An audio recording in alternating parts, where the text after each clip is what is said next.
இறைவா இதோ வருகின்றோம், திருவுள்ளம் நிறைவேற்று. இறைவா இதோ வருகின்றோம், திருவுள்ளம் நிறைவேற்று. கல்லான இதயத்தை எடுத்துவிடு, எமை கனி உள்ள நெஞ்சுடனே வாழவிடு. கல்லான இதயத்தை எடுத்துவிடு, எமை கனி உள்ள நெஞ்சுடனே வாழவிடு. எம்மையே நாங்கள் மறக்கவிடு, எம்மையே நாங்கள் மறக்கவிடு. நெஞ்சம் ஏனையோ துன்பம் நினைக்கவிடு.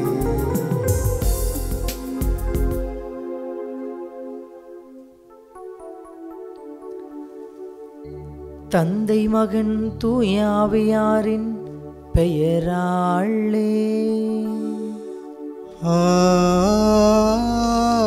ஆமென். நம் ஆண்டவராகிய இயேசு கிறிஸ்துவின் அருளும் கடவுளின் அன்பும் தூய ஆவியாரின் நட்புறவும் உங்கள் அனைவரோடும் இருப்பதாக. ஆன்மாவோடும் இருப்பதாக. இறைவன் இயேசுவில் அன்புக்குரியவர்களே, கடவுள் தந்த இந்த புதிய நாளுக்காக நாம் அவருக்கு நன்றி செலுத்துவோம். கடந்த நாள் முழுவதும் நம்மை கரும்பிடித்து வழி நடத்தி இந்த புதிய நாளை நமக்கு தந்திருக்கின்ற இந்த இறைவன் இந்த நாள் முழுவதும் அவருக்கு சான்று பகருகின்ற மனிதர்களாக நாம் வாழ்வதற்கான அழைப்பை தருகின்றார். இந்த இறைவனுக்கு உகந்த மனிதர்களாக நம் வாழ்வை நாம் அமைத்து கொள்ள இறைவனிடத்தில் ஆற்றலை வேண்டி இப்பழியில் இணைந்து ஜெபிப்போம். சகோதர சகோதரிகளே, தூய மறை நிகழ்வுகளை கொண்டாட நாம் தகுதி பெறும் பொருட்டு நம் பாவங்களை ஏற்றுக்கொள்வோம். எல்லாம் வல்ல இறைவனிடமும் சகோதர சகோதரிகளே, உங்களிடமும் நான் பாவி என்று ஏற்றுக்கொள்கிறேன். ஏனெனில் என் சிந்தனையாலும் சொல்லாலும் செயலாலும் கடமைகள் தவறியதாலும் பாவங்கள் பல செய்தேன். என் பாவமே என் பாவமே என் பெரும் பாவமே. ஆகையால் எப்போதும் கன்னியான புனித மரியாவையும் வானுதூதர் புனிதர் அனைவரையும் சகோதர சகோதரிகளை உங்களையும் நம் இறைவனாகிய ஆண்டவரிடம் எனக்காக வேண்டிக் கொள்ள மன்றாடுகிறேன். எல்லாம் வல்ல இறைவன் நம்மீது இரக்கம் வைத்து நம் பாவங்களை மன்னித்து நம்மை நிலை வாழ்வுக்கு அழைத்துச் செல்வாராக. ஆமென்.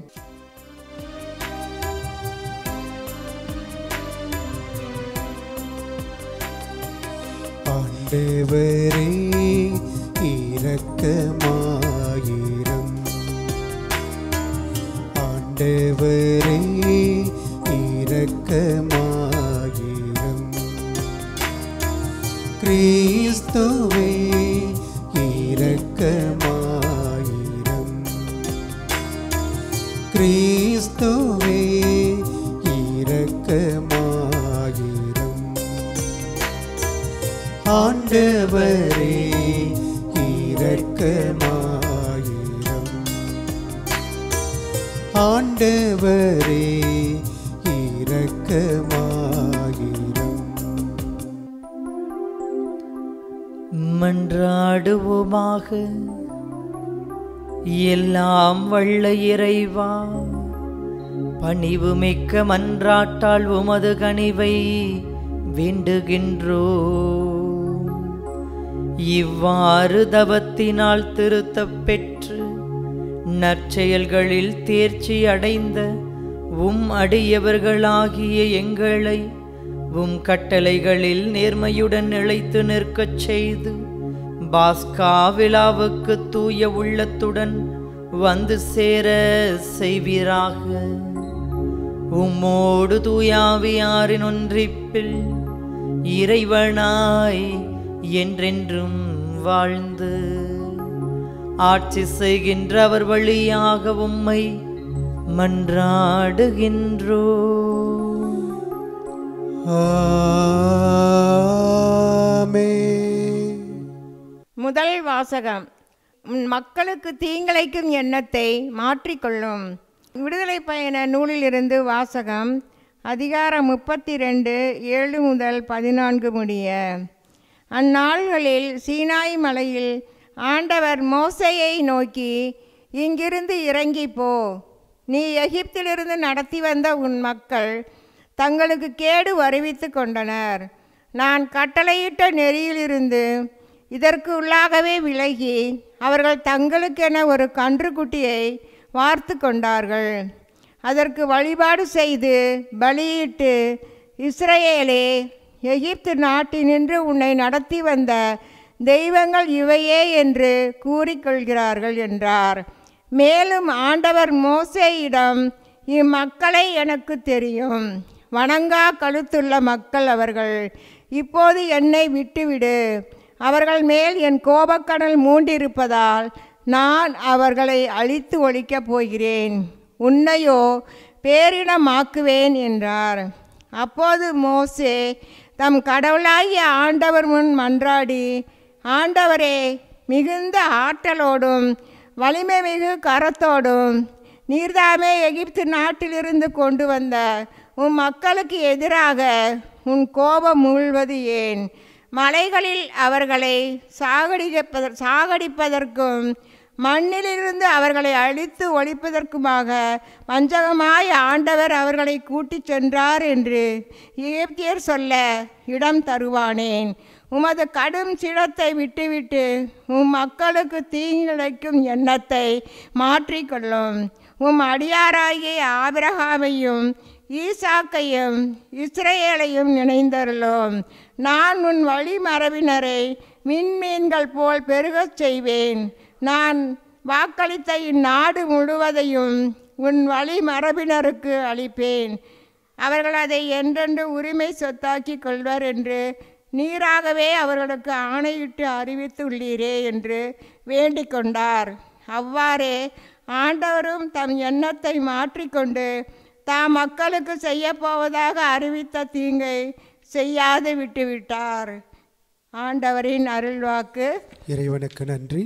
நீங்கள் சொல்ல வேண்டிய பதில்: ஆண்டவரே, உமது இரக்கத்திற்கு ஏற்ப என்னை நினைவுகூரும். ஆண்டவரே, உமது இரக்கத்திற்கு ஏற்ப என்னை நினைவுகூரும். ஆண்டவரே, உமது இரக்கத்திற்கு ஏற்ப என்னை நினைவு கூரும்.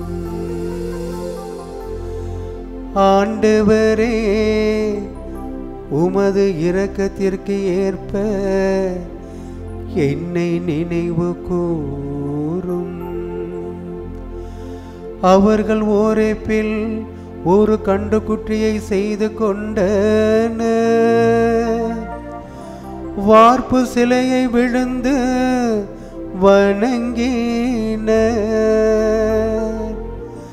தங்கள் மாட்சிக்கு பதிலாக புல் தின்னும் காளையின் உருவத்தை செய்து கொண்டனர்.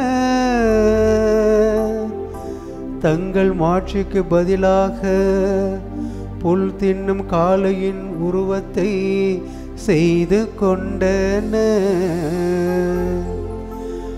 ஆண்டவரே, உமது இரக்கத்திற்கு ஏற்ப என்னை நினைவு கூரும்.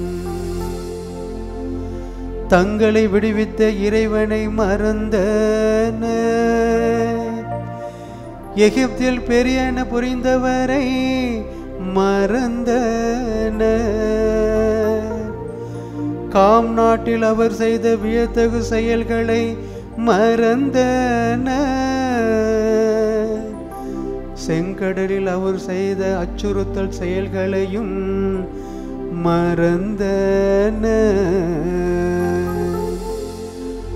ஆண்டவரே, உமது இரக்கத்திற்கு ஏற்ப என்னை நினைவு கூரும்.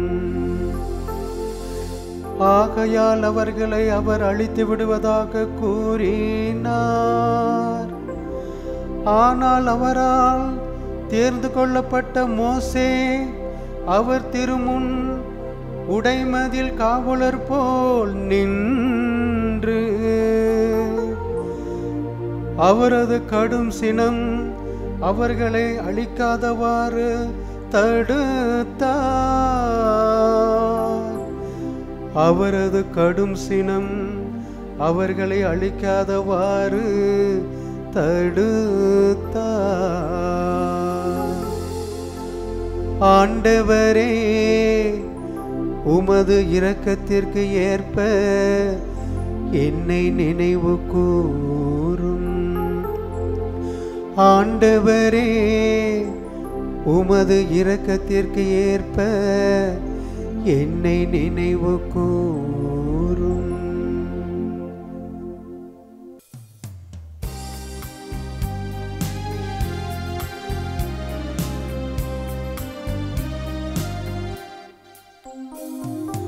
ஆயத்தம் மந்தையை காப்பது போல ஆண்டவர் நம்மை காக்கின்றார். ஆயத்தம் மந்தையை காப்பது போல ஆண்டவர் நம்மை காக்கின்றார். தம் ஒரே மகன் மீது நம்பிக்கை கொள்ளும் எவரும் அழியாமல் நிலைவாழ்வு பெறும் பொருட்டு அந்த மகனையே அளிக்கும் அளவுக்கு கடவுள் உலகின் மேல் அன்பு கூர்ந்தார்.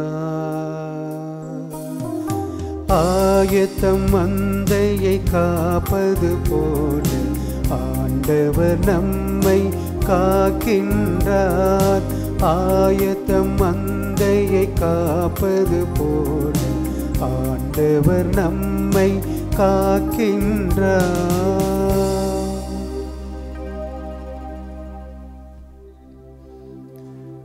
ஆண்டவர் உங்களோடு இருப்பாராக.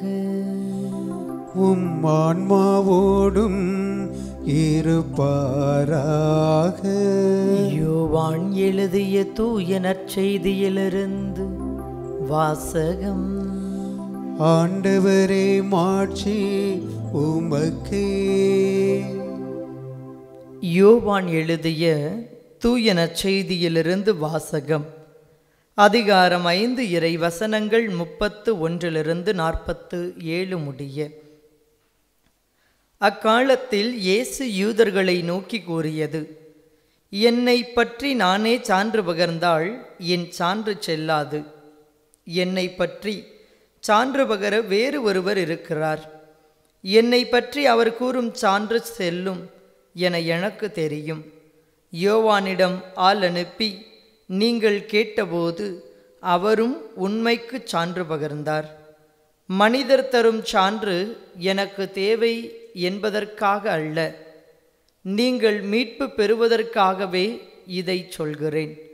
யோவான் எரிந்து சுடர்விடும் விளக்கு. நீங்கள் சிறிது நேரமே அவரது ஒளியில் களிகூற விரும்பினீர்கள். யோவான் பகர்ந்த சான்றை விட மேலான சான்று எனக்கு உண்டு.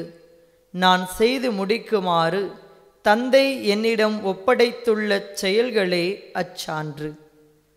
நான் செய்து வரும் அச்செயல்களே தந்தை என்னை அனுப்பியுள்ளார் என்பதற்கு சான்றாகும். என்னை அனுப்பிய தந்தையும் எனக்கு சான்று பகர்ந்துள்ளார். நீங்கள் ஒருபோதும் அவரது குரலை கேட்பதுமில்லை, அவரது உருவை கண்டதுமில்லை. அவரது வார்த்தையும் உங்களுக்குள் நிலைத்திருக்கவில்லை, ஏனெனில் அவர் அனுப்பியவரை நீங்கள் நம்பவில்லை. மறைநூல் வழியாக நிலை வாழ்வு கிடைக்கும் என எண்ணி அதனை துருவி துருவி ஆராய்ந்து பார்க்கிறீர்களே, அம்மறைநூலும் எனக்கு சான்று பகர்கிறது. வாழ்வு பெறுமாறு என்னிடம் வர உங்களுக்கு விருப்பமில்லை. மனிதர் தரும் பெருமை எனக்கு தேவையில்லை. உங்களை எனக்கு தெரியும். உங்களிடம் இறையன்பு இல்லை. நான் என் தந்தையின் பெயரால் வந்துள்ளேன், ஆனால் என்னை நீங்கள் ஏற்றுக்கொள்ளவில்லை. வேறொருவர் தம் சொந்த பெயரால் வருவாரானால் அவரை நீங்கள் ஏற்றுக்கொள்வீர்கள். கடவுள் ஒருவரே. அவர் தரும் பெருமையை நாடாது ஒருவர் மற்றவரிடமிருந்து பெருமை தேடிக் கொள்கிறீர்களே, உங்களால் எப்படி என்னை நம்ப இயலும்? தந்தையின் முன்னிலையில் உங்கள் மேல் குற்றம் சுமத்தப் போகிறவன் நான் என நினைக்காதீர்கள். உங்கள் சார்பாக நிற்பார் என நீங்கள் எதிர்பார்க்கும் மோசேயே உங்கள் மேல் குற்றம் சுமத்துவார். நீங்கள் மோசேயை நம்பியிருந்தால் என்னையும் நம்பியிருப்பீர்கள். ஏனெனில் அவர் என்னை பற்றி தான் எழுதினார். அவர் எழுதியவற்றை நீங்கள் நம்பவில்லை என்றால் நான் சொல்பவற்றை எவ்வாறு நம்ப போகிறீர்கள்? ஆண்டவரின் அருள்வாக்கு. கிறிஸ்துவே உமக்கு புகழ். இறைவனேசுவில் அன்புக்குரியவர்களே, இன்றைய நாள் இறை வார்த்தையின் அடிப்படையில் உங்களோடு இணைந்து சிந்திப்பதில் மகிழ்ச்சி அடைகின்றேன். வாழ்வு பெறுமாறு என்னிடம் வருவதற்கு உங்களுக்கு விருப்பமில்லை என்பது இயேசுவின் வார்த்தையாக இருந்தது. வாழ்வு தருகின்ற மனிதரிடம் செல்வதற்கு ஆசையற்றவர்களா நாம் என்ற கேள்வியை இன்று நாம் நம் உள்ளத்தில் எழுப்பி பார்க்க அழைக்கப்படுகின்றோம். சபையுரையாளர் புத்தகம் 3ஆம் அதிகாரம் 1ஆம் வசனத்திலிருந்து இவ்வாறு வரும்: இவ்வுலகில் நடக்கின்ற ஒவ்வொன்றுக்கும் ஒரு நேரம் உண்டு, ஒவ்வொன்றிற்கும் ஒரு காலம் உண்டு. பிறப்புக்கு ஒரு காலம், இறப்புக்கு ஒரு காலம், நடவுக்கு ஒரு காலம், அறுவடைக்கு ஒரு காலம், சிரிப்பதற்கு ஒரு காலம், அழுவதற்கு ஒரு காலம் என உலகில் நடக்கிற அத்துணை நிகழ்விற்கும் ஒரு காலம் உண்டு என்பதை இறை வார்த்தை எடுத்துரைக்கும். இவ்விறை வார்த்தையின் அடிப்படையில் தர்ம செயல்களாலும் தவ முயற்சிகளாலும் இயேசுவின் பாடுகளை சிந்திப்பதற்கும் நம் வாழ்வை நெறிப்படுத்துவதற்குமாக அழைப்பு விடுக்கின்ற தவ காலத்தின் 4ஆம் வாரத்தின் வியாழக்கிழமையில் நாம் பயணித்து கொண்டிருக்கிறோம். இந்த தவக்காலம் என்பது ஆண்டவர் இயேசு கிறிஸ்து நமக்காக சிந்திய இரத்தத்தையும் அவர் செய்த தியாகத்தையும் நினைவு கூர்ந்து அவரின் வலியோடும் வேதனையோடும் நமது வாழ்வில் இருக்கின்ற அத்துணை தீமைகளையும் ஒப்பிட்டு பார்த்து நம் வாழ்வை நெறிப்படுத்தி கொண்டு இந்த கடவுளின் பாதையில் அனுதினமும் பயணிக்கக்கூடிய மனிதர்களாக நாம் இருக்க வேண்டும் என்பதை இந்த தவக்காலம் நமக்கு எடுத்துரைக்கிறது. இந்த தவக்காலம் தகுந்த காலம் என்பதை உணர்ந்து நம் வாழ்வை நெறிப்படுத்தி கொள்வதற்காகவே ஒவ்வொரு நாளும் இறை வார்த்தையின் அடிப்படையில் நமது வாழ்வை சீர்தூக்கி பார்ப்பதற்கு திரு அவை அழைப்பு விடுக்கிறது. இன்றைய முதல் வாசகத்தில் இஸ்ரேல் மக்களை குறித்து நாம் வாசிக்க கேட்டோம். எகிப்தில் அடிமைகளாக கிடந்த அந்த மக்களை, அவர்களின் அழுகுரலையும் அவர்களின் கண்ணீரையும் கண்டு அவர்களின் குரலுக்கு செவி கொடுத்தவராய் மோசே வழியாக கடவுள் அவர்களை எகிப்து நாட்டிலிருந்து அழைத்து செல்லுகின்றார். நாட்டிலிருந்து வெளியேறி செங்கடலை அடைந்த போது பார்வோன் மன்னன் மீண்டுமாக அவர்களை பிடித்து வருவதற்கு தன் படைகளை அனுப்பிய போது எங்கு செல்வது என தெரியாமல் திகைத்திருந்த நேரத்தில் கடவுள் செங்கடலை 2ஆக பிரித்து அவர்களை உலர்ந்த தரையில் நடக்க வைத்து பார்வோனின் படைகள் அனைத்தும் நீரில் மூழ்கும் வண்ணம் அவர்களை காப்பாற்றினார் என்பதை விவிலியத்திலிருந்து அறிந்து கொள்கின்றோம். இவ்வாறு ஆண்டவரால் பாதுகாக்கப்பட்ட இந்த இஸ்ரேல் மக்களுக்கு இறைவன் பகலில் மேகத்தூணாகவும் இரவில் நெருப்பு தூணாகவும் இருந்து கேட்ட போதெல்லாம் அவர்கள் கேட்பவற்றையெல்லாம் அவர்களுக்கு கொடுத்து அவர்களை பாதுகாத்து வந்தார். என்னதான் ஆண்டவரின் பராமரிப்பிலும் பாதுகாப்பிலும் அவர்கள் இருந்தாலும் தங்கள் வாழ்வை இந்த கடவுளுக்கு உரிய வாழ்வாக அமைத்து கொள்ள தவறியவர்களாக தங்களுக்குள்ளாக பலவிதமான தீய செயல்களை முன்னெடுத்து கொண்டே இருந்தார்கள். இந்த தீய செயல்களின் நிமித்தமாகத்தான் அழைத்து வந்த அத்துணை பேரையும் மலைக்கு கீழே விட்டுவிட்டு மலையில் ஏறி சென்று சீனாய் மலையில் கடவுளோடு உரையாடி மோசே 10 கற்பனைகளை பெற்று வருகிறார். இந்த 10 கற்பனைகளுமே அந்த மக்களிடத்தில் காணப்பட்ட தவறுகளை மையப்படுத்தி உருவாக்கப்பட்ட சட்டங்கள் என்பதை நாம் உணர்ந்து கொள்ள முடியும். கடவுளிடத்தில் சென்று இவர்களின் வாழ்வை நெறிப்படுத்துவதற்கான வாழ்வுக்கான நெறிமுறைகளை வாங்கி கொண்டு கீழே இறங்கி வந்து பார்க்கிற போது அங்கு மோசே திகைத்து போகின்றார். காரணம், எந்த கடவுளின் துணையோடு இவர்களை அழைத்து வந்து இந்த மலையின் அருகே அவர்களை அமர வைத்துவிட்டு இந்த இறைவனோடு உரையாடச் சென்றாரோ, இந்த இறைவனை புறம் தள்ளிய மனிதர்களாக தங்களுக்கென தங்களிடம் இருக்கின்ற பொன்னை வைத்து ஒரு கன்றுக்குட்டி சிலையை வடிவமைத்து, இந்த சிலைதான், இதுதான் இறைவன், இந்த இறைவன் தான் தங்களை எகிப்து நாட்டிலிருந்து மீட்டு வந்தார் என்று சொல்லி கடவுளை புறம் தள்ளிவிட்டு தங்கள் கையால் உருவாக்கிய அந்த கைவினை பொருளை கடவுளாக பார்க்கின்ற மனிதர்களாக தங்கள் வாழ்வை அவர்கள் மாற்றிக்கொண்டார்கள். இவர்களின் வாழ்வு தடம் புரண்டிருப்பதை அறிந்து கடவுள் அவர்கள் மீது கோபம் கொண்டபோது, இவர்களை நான் அழித்தொழிக்கப் போகிறேன் என்று சொல்லிய போது மோசே கடவுளோடு உரையாடுகிறார். பொதுவாக நாம் நினைத்து கொள்வது உண்டு, கடவுளின் திட்டங்களை மாற்ற மனிதனால் இயலாது என்று. ஆனால் கடவுளின் திட்டத்தை மாற்றுவதற்கு வலிமை மனிதர்களிடத்தில் உண்டு என்பதை மோசேவின் வாழ்விலிருந்து நாம் உணர்ந்து கொள்ள முடியும். மோசே இஸ்ரேல் மக்களுக்காக கடவுளிடத்தில் பேசுகின்றார்.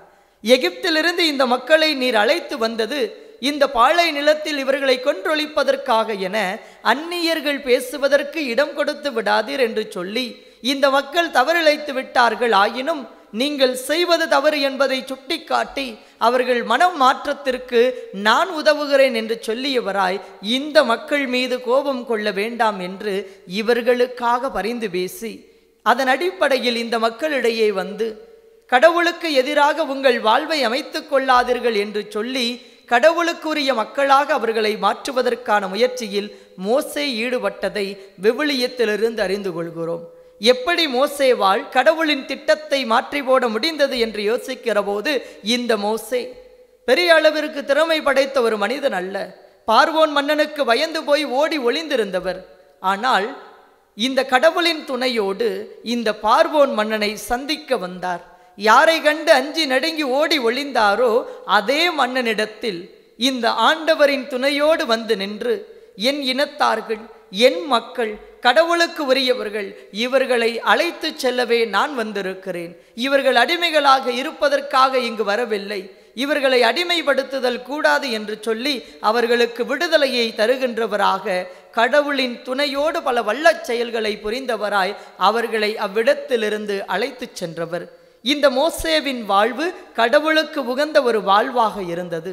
மக்களுடைய எண்ணங்கள் எல்லாம் தடம் புரண்டாலும், அவர்களின் வாழ்க்கை நெறி மாறி போனாலும், பல நேரங்களில் தங்களை காத்த கடவுள் மீதே அவர்கள் நம்பிக்கையற்ற மனிதர்களாக தங்கள் வாழ்வை அமைத்து கொண்டாலும், இந்த மோசே எள்ளளவும் இந்த கடவுளின் மீது ஐயமில்லாத மனிதனாக இந்த கடவுளின் துணையோடு அனைத்தையும் ஏற்றுக்கொண்டு பொறுமையோடு வாழ்ந்து வந்தார் என்பதை விவிலியத்திலிருந்து நாம் அறிந்து கொள்ள முடிகிறது.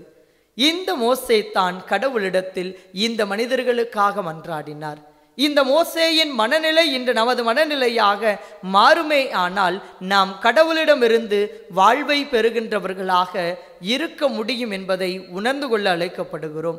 எப்படி அன்று மோசேவை ஏற்றுக்கொள்ளாமலும் அழைத்து வந்த கடவுளை ஏற்றுக்கொள்ளாமலும் தங்கள் வாழ்வை தடம்புரண்ட வாழ்வாக அமைத்து கொண்டார்களோ, அதே நிகழ்வுதான் இன்றைய நற்செய்தி வாசகத்திலும் இயேசுவின் வாழ்விலும் அரங்கேறியதை நாம் கண்டுகொள்ள முடியும். இயேசு செய்த அத்துணை காரியங்களும் அங்கு இருக்கின்ற அத்துணை பேருக்கும் நலம் பயக்கக்கூடியவை என்பதை அறிந்திருந்தாலும், எங்கு இதுநாள் வரை நாம் கட்டி காத்து வந்த அனைத்தையும் இந்த மனிதன் புரட்டி போட்டு விடுவானோ என்ற ஐய உணர்வு, இதுநாள் வரை வெளிப்படையாக சட்டத்தை சொல்லி அந்த சட்டத்தை பின்பற்ற அறிவுறுத்தி வாழ்க்கை நடத்தி கொண்டிருந்த பரிசேயரும் சதுசேயரும் மறைநூல் அறிஞர்களும் எங்கே நமக்கு இந்த மனிதனால் துன்பம் வந்து விடுமோ என்ற ஐய உணர்வின் காரணமாக இயேசு செய்த எத்தனையோ செயல்களை எல்லாம் புறம் தள்ளிவிட்டு அதில் குறைகளை தேடக்கூடிய நபர்களாக தங்கள் வாழ்வை அமைத்து கொண்டார்கள்.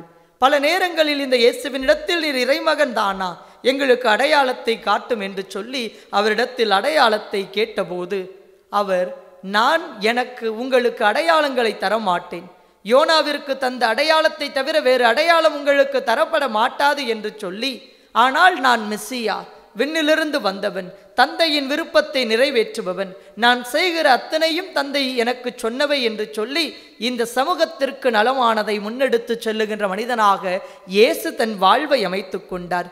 இந்த இயேசுவை குறித்து திருமுழுக்கு யோவான் அன்று சான்று பகர்ந்தார். இவரே மெஸ்ஸியா, இவரின் மிதியடி வாரை அவிழ்க்க கூட நான் தகுதியற்றவன் என்று சொல்லி, என்னை பின்பற்றுவதை விட அவரை பின்பற்றுங்கள் என்று சொல்லி தன்னுடைய சீடர்களையும் இயேசுவினிடத்தில் அனுப்பி வைத்த ஒரு நபர்தான் திருமுழுக்கு யோவான். இயேசு திருமுழுக்கு பெற்றபோது விண்ணிலிருந்து கடவுளின் ஆவியானவர் இயேசுவின் மீது இறங்கி, இவரே என் அன்பார்ந்த மகன் என்று உரைத்தார். இயேசுவை பற்றி விண்ணிலிருந்தும் மனிதராகிய திருமுழுக்கு யோவானிடமிருந்தும் சான்றுகள் பல கிடைத்தாலும் வாசிக்கின்ற ஒவ்வொரு இறை வார்த்தைகளும் இந்த இயேசுவே மெசியா என்பதை எடுத்துரைக்கும் வண்ணமாக இருந்தது. இவ்வாறு இறைவாக்கும் என்னை சான்று பகருகிறது என்று இயேசு சொல்லி இருந்தாலும் இவை அனைத்தையும் புறம் தள்ளிவிட்டு என்னை நீங்கள் கடவுளுக்குரியவன் என ஏற்றுக்கொள்ள வேண்டுமாயின் அதை வெளிப்படுத்துவது எனது செயல்கள் என்று எண்ணியவராய், தன்னை சுற்றி இருந்தவர்கள் தனக்கு எதிராக குழிபறித்தாலும், தன்னை விட்டுவிட்டு ஓடி போனாலும், எப்போதும் தன்னிடம் குறை காண வேண்டும் என்ற எண்ணத்தோடு பயணம் செய்திருந்தாலும், அத்துணை நபர்களையும் அவர்களின் வாழ்வு மேம்படுவதற்கான வழிகளை கற்பிக்கின்ற ஒரு மனிதனாகவே இருந்தார்.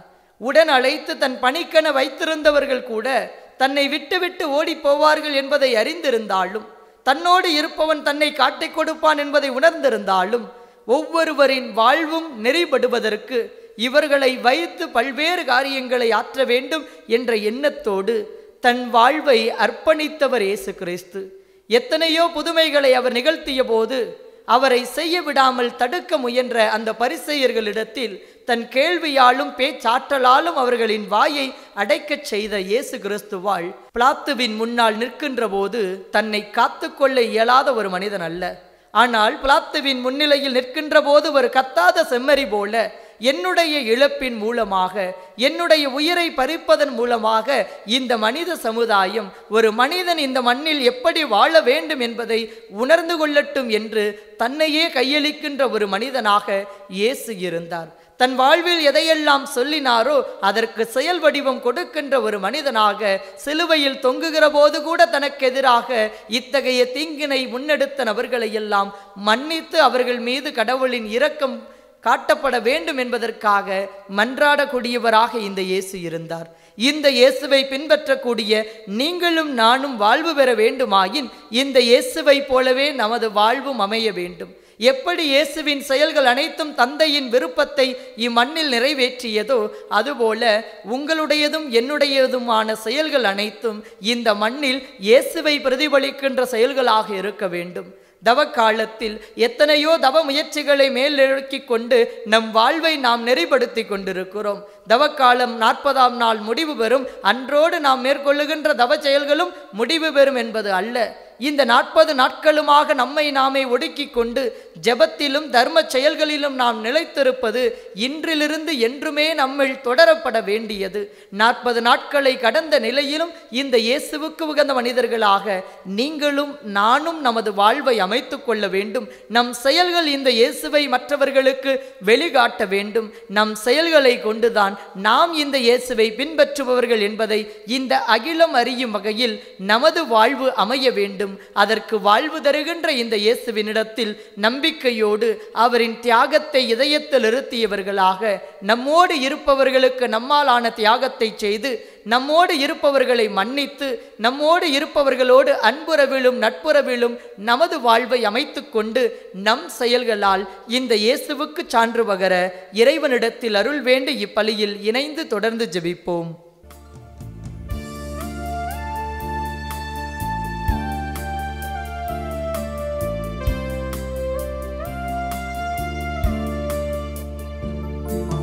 படியேறி வருகின்றேன் தேவா, என்னை பலியாக்க வருகின்றேன் தேவா. நான் படியேறி வருகின்றேன் தேவா, படியேறி வருகின்றேன் தேவா, என்னை பலியாக்க வருகின்றேன் தேவா. நான் படியேறி வருகின்றேன் தேவா. மகனையே பலியாக கேட்டாய், அபிரகாம் மனமாற பலியாக வந்தார். மகனையே பலியாக கேட்டாய், அபிரகம் மனமாற பலியாக வந்தார். மனதினை மாசின்றி கேட்டாய், நான் மகிழ்வோடு தருகின்றேன் உமக்கே.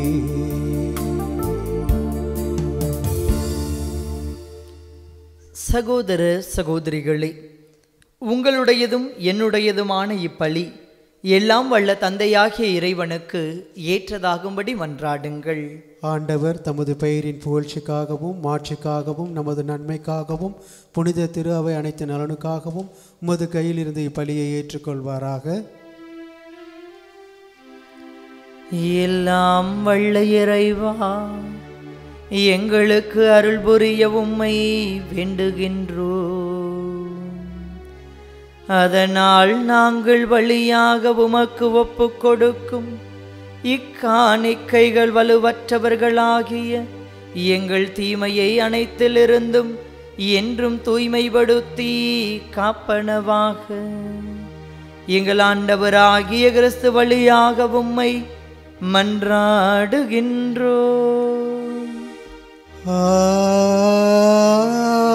ஆமென். ஆண்டவர் உங்களோடு இருப்பாராக.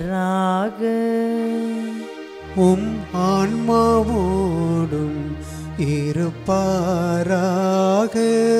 இதயங்களை மேலே எழுப்புங்கள். ஆண்டவரிடம் எழுப்பியுள்ளோம். நம் இறைவனாகிய ஆண்டவருக்கு நன்றி கூறுவோம். அது தகுதியும் நீதியும் ஆனதே. ஆண்டவரே தூயவரான தந்தையே, என்றும் உள்ள எல்லாம் வல்ல இறைவா, எந்நாளும் எவ்விடத்திலும் நாங்கள் உமக்கு நன்றி செலுத்துவது மெய்யாகவே தகுதியும் நீதியுமாகும். எங்கள் கடமையும் மீட்புக்குரிய செயலுமாகும். எங்கள் தவ முயற்சிகளால் நாங்கள் உமக்கு நன்றி செலுத்தவும், எங்கள் ஆணவத்தை தளர்த்தவும், ஏழைகளுக்கு உணவு அளிக்கவும், இவ்வாறு உமது கனிவிரக்கத்தை பின்பற்றவும் நீர் திருவுளமானே. ஆகவே எண்ணற்ற வானதூதரோடு சேர்ந்து நாங்களும் உம்மை போற்றி புகழ்ந்தேத்தி ஒரே குரலில் பாடுவதாவது: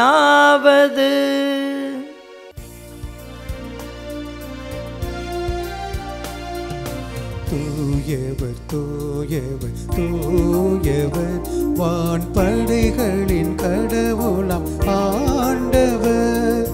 விண்ணகமும் மன்னகமும் உமது மாட்சியால் நிறைந்துள்ளன. உன்னதங்களிலே ஓசன்னா, உன்னதங்களிலே ஓசன்னா. ஆண்டவர் பெயரால் வருகிறவர் ஆசி பெற்றவர். உன்னதங்களிலே ஓசன்னா, உன்னதங்களிலே ஓசன்னா. ஆண்டவரே, நீர் மெய்யாகவே தூயவர், தூய்மை அனைத்திற்கும் ஊற்று. ஆகவே உம்முடைய ஆவியை பொழிந்து இக்காணிக்கைகளை தூய்மைப்படுத்த உம்மை வேண்டுகிறோம்.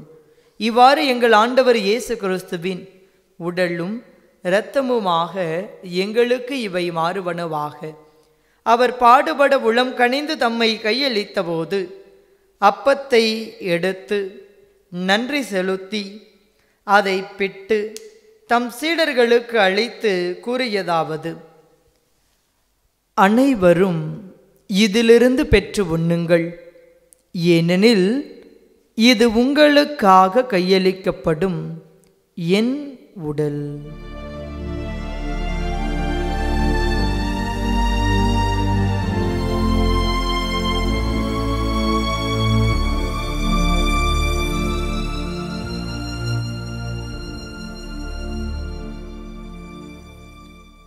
அவ்வண்ணமே இரவு விருந்தை அருந்தியபின் கிண்ணத்தையும் எடுத்து மீண்டும் உமக்கு நன்றி கூறி தம் சீடர்களுக்கு அளித்து அவர் கூறியதாவது: அனைவரும் இதிலிருந்து பெற்று பருகுங்கள், ஏனெனில் இது புதிய நிலையான உடன்படிக்கைக்கு உரிய என் இரத்தத்தின் கிண்ணம். இது பாவ மன்னிப்புக்கென்று உங்களுக்காகவும் பலருக்காகவும் சிந்தப்படும். இதை என் நினைவாகச் செய்யுங்கள்.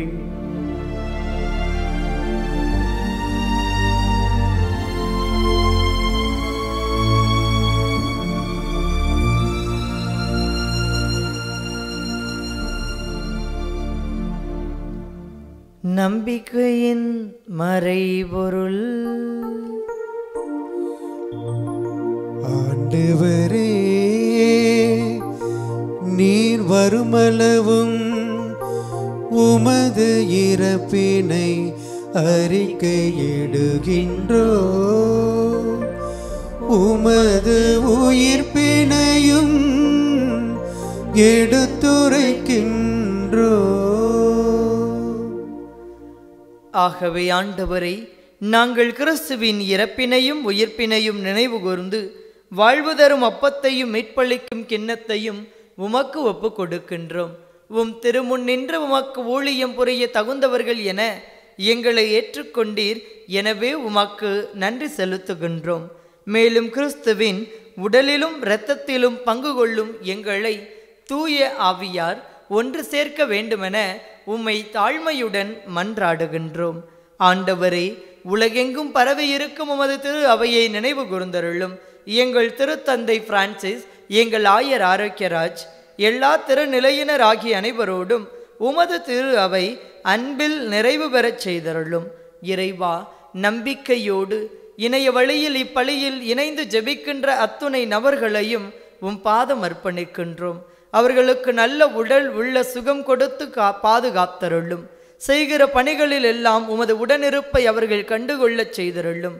உமது மக்களாக அவர்கள் என்றும் வாழ்வதற்கான ஆற்றலை தர வேண்டுமாய் உம்மை மன்றாடுகிறோம். மேலும் உயிர்த்தலும் எதிர்நோக்குடன் துயில் கொள்ளும் எங்கள் சகோதர சகோதரிகளையும் இறந்தோர் அனைவரையும் இரக்கத்துடன் நினைவு கூர்ந்து உமது திருமுக ஒலியினுள் ஏற்றருளும். எங்கள் அனைவர் மீதும் இரக்கமாயிரும். கடவுளின் கன்னித்தாயான புனித மரியா, அவருடைய கணவரான புனித யோசேப்பு, புனித திருத்தூதர்கள், இவ்வுலகில் உமக்கு உகந்தவராய் இருந்தோர் ஆகிய புனிதர் அனைவருடனும் நாங்கள் நிலை வாழ்வில் பங்கு கொள்ளும் தகுதி பெற்று உம் திருமகன் இயேசு கிறிஸ்து வழியாக உம்மை புகழ்ந்தேத்தும் வரமருள உம்மை மன்றாடுகின்றோம்.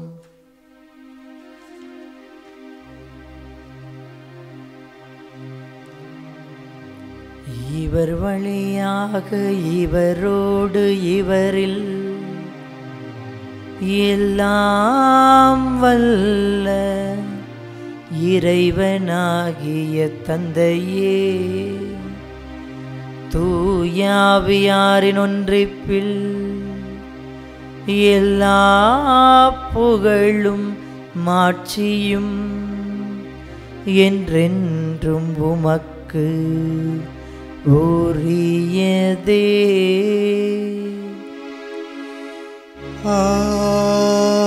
ஆமென், ஆமென், ஆமென்.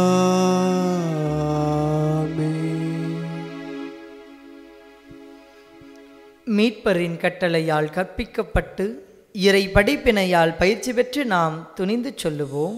விண்ணுலகில் இருக்கின்ற எங்கள் தந்தையே, உமது பெயர் தூயதென போற்ற பெறுக. உமது ஆட்சி வருக. உமது திருவுளம் விண்ணுலகில் நிறைவேறுவது போல மண்ணுலகிலும் நிறைவேறுக. எங்கள் அன்றாட உணவை இன்று எங்களுக்கு தாரும். எங்களுக்கு எதிராக குற்றம் செய்வோரை நாங்கள் மன்னிப்பது போல எங்கள் குற்றங்களை மன்னியும். எங்களை சோதனைக்கு உட்படுத்தாதேயும், தீமையிலிருந்து எங்களை விடுவித்தருளும்.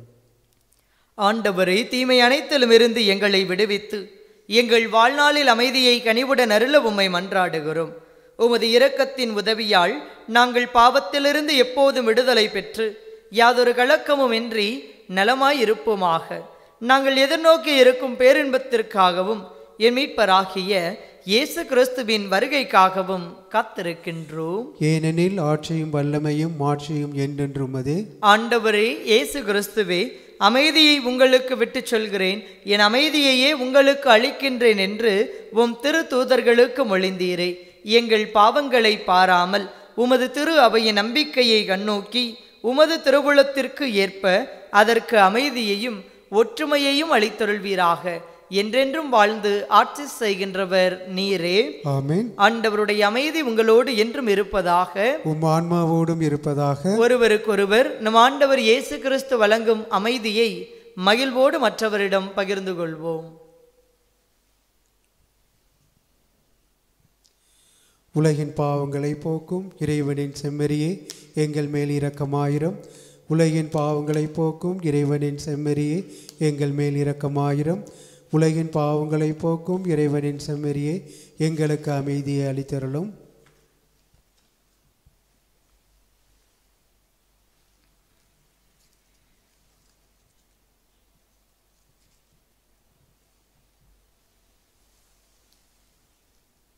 இதோ இறைவனின் செம்மறி, இதோ உலகின் பாவங்களை போக்குபவர். செம்மறியின் விருந்துக்கு அழைக்கப் பெற்றோர் பேறு பெற்றோர். ஆண்டவரே, நீர் என் இல்லத்தில் எழுந்தருள நான் தகுதியற்றவன். ஆனால் ஒரு வார்த்தை மட்டும் சொல்லியருளும், எனது ஆன்மா நலமடையும். ஆசை திருவிருந்துக்கான மன்றாட்டு. ஆண்டவரே, நீர் என் இல்லத்தில் எழுந்தருள நான் தகுதியற்றவன். ஆனால் ஒரு வார்த்தை மட்டும் சொல்லியருளும் என்று நூற்றுவர் தலைவன் ஜெபித்தது போல நாங்களும் இப்போது உம் திருப்பாதம் பணிந்து வேண்டுகிறோம். இனிய இயேசுவே, நாங்கள் தகுதியற்றவர்களாய் இருந்தாலும் எங்கள் தகுதியின்மையை பாராமல் நீர் எங்கள் உள்ளங்களில் எழுந்து வாரும். உம் அன்பிலும் அருளிலும் நாங்கள் நிலைத்திருக்க எம்முள் எழுந்து வாரும். உம் பிள்ளைகளாக உயிருள்ள உண்மை சாட்சிகளாக உமது நற்செய்தின்படி வாழ்பவர்களாக எங்களை உருமாற்ற வாரும். தந்தையின் திருவுளப்படி வாழ்ந்திட எங்களுக்கு துணை புரிந்திட வாரும். நன்மை செய்வதில் ஆர்வமுள்ளவர்களாய் தீமைகள் அனைத்திலிருந்தும் விடுதலை பெற்றவர்களாய் வாழவும் எங்களை வழிநடத்த வாரும். எல்லா நலன்களும் வளங்களும் எங்களை நிரப்ப வாரும். ஆமேன். அப்பத்தின் வடிவில் நம் மத்தியில் எழுந்தருளிய இறைவன் ஒவ்வொரு நாளும் நம்மை கரம் பிடித்து வழி நடத்தி எண்ணற்ற ஆசைகளால் நம்மை நிரப்பிக் கொண்டிருக்கின்றார். இந்த இறைவனின் உடனிருப்பை உணர்ந்தவர்களாய் அவரை புகழ்ந்து பாடுவோம்.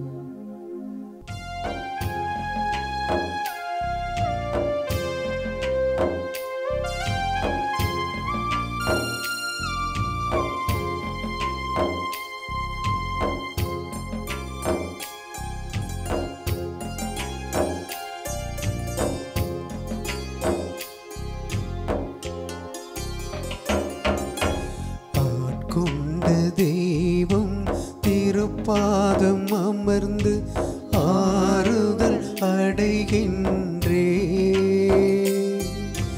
அமைதி பெறுகின்றே. ஆட்கொண்ட தெய்வம் திருப்பாதம் அமர்ந்து ஆறுதல் அடைகின்றே, அமைதி பெறுகின்றே.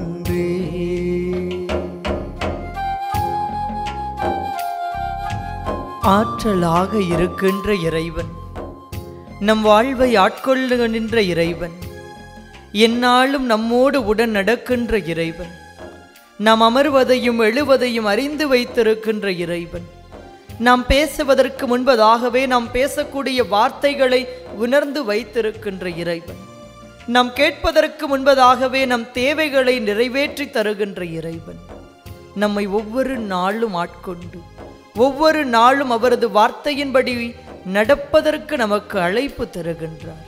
இந்த இறைவனின் குரலுக்கு செவி கொடுத்து நம் வாழ்வை அவரின் பாதையில் அமைத்துக் கொள்ள அவரை புகழ்ந்து பாடுவோம். புயல் வீசும் கடலில் தடுமாறும் படகை தாங்கிடும் நங்கூரமே. புயல் வீசும் கடலில் தடுமாறும் படகை தாங்கிடும் நங்கூரமே. தாங்கிடும் நங்கூரமே. தினம் தாங்கிடும் நங்கூரமே. ஆட்கொண்ட தெய்வம் திருப்பாதம் அமர்ந்து ஆறுதல் அடைகின்றே. அமைதியும் பெறுகின்றே. ஆட்கொண்ட தெய்வம் திருப்பாதம் அமர்ந்து ஆறுதல் அடைகின்றே. அமைதி பெறுகின்றே. ஆண்டவரின் குரலுக்கு செவி கொடுத்து நம் வாழ்வை நெறிப்படுத்திக் கொள்ள தயங்கினாலும், அவரது பாதையை விட்டு விலகிச் சென்றாலும், நம்மை மன்னித்து அரவணைக்க கூடியவராக, நம்மை ஆட்கொண்டு நம் வாழ்வில் எப்போதும் அமைதியை தருகின்றவராக இந்த இறைவன் நம்மோடு இருந்து வருகின்றார்.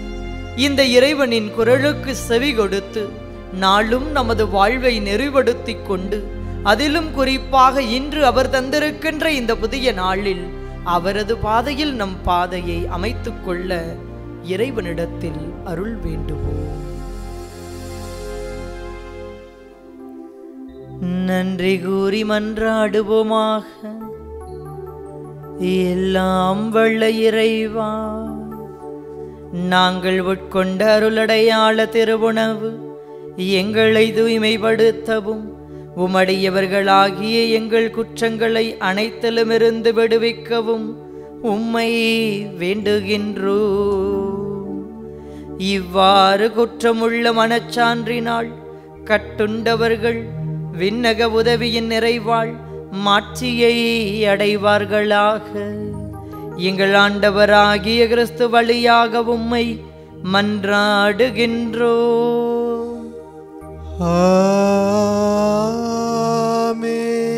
ஆண்டவர் உங்களோடு இருப்பாராக. உம் ஆன்மாவோடும் இருப்பாராக.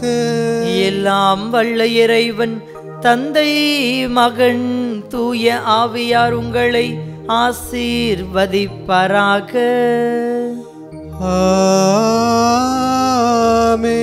இறைவனின் மக்களாக வாழ சென்று வாருங்கள். திருப்பலி நிறைவேறிற்று. இறைவனுக்கு நன்றி.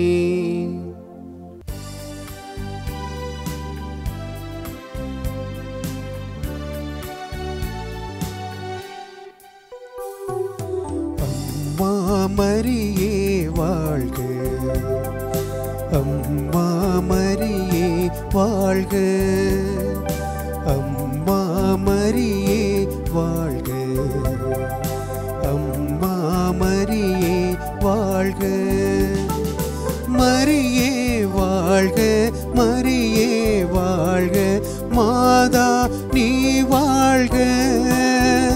எங்கள் மரியே வாழ்க. மரியே வாழ்க. மாதா நீ வாழ்க. அம்மா மரியே வாழ்க. அம்மா மரியே வாழ்க.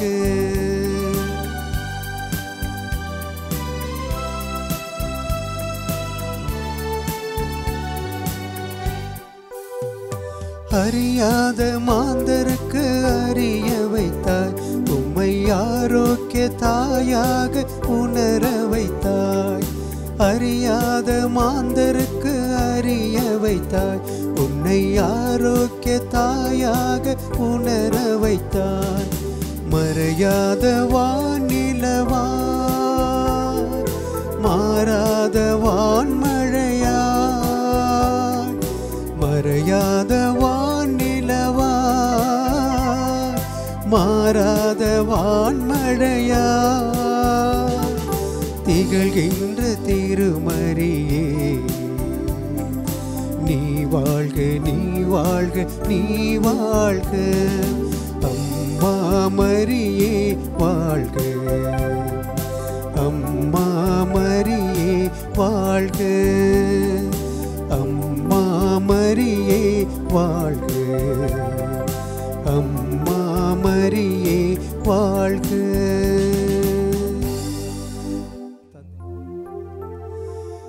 நிலையான புகழுக்குரிய தூய்மை மிகு நற்கருணைக்கு